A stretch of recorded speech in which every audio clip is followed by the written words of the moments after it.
Hello, my name is Nathaniel M. Wall, and you are now viewing Meeting Peter Grant.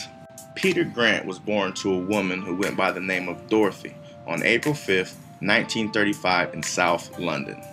Before Peter Grant became the famous Peter Grant, manager of Led Zeppelin, he held many different other positions.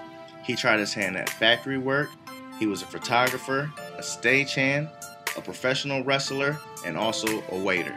He was even fortunate enough to try out his hand as an actor on the UK television series Dixon of Dock Green and The Benny Hill Show.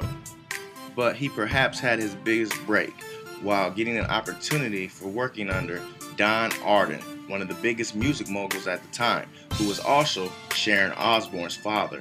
Mr. Grant was fortunate enough to co-manage acts including Bad Company, Maggie Bell, and The Pretty Things. However, none were as successful as his breakout group, the Yardbirds, who are known today as Led Zeppelin. Peter Grant was once employed by Jimmy Page as a busy session musician. This helped him meet manager Simon Napier Bell.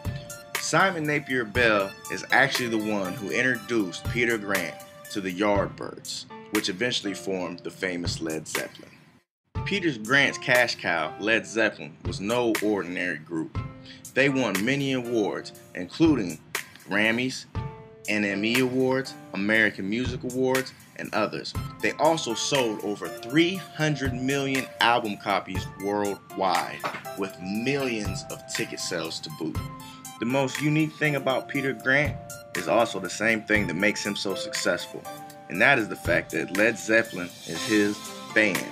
He loves and believes in them with the passion, and he wanted the world to love and believe in them with the same passion that he had. This drove him to promote them and do things with them that most managers wouldn't even think of.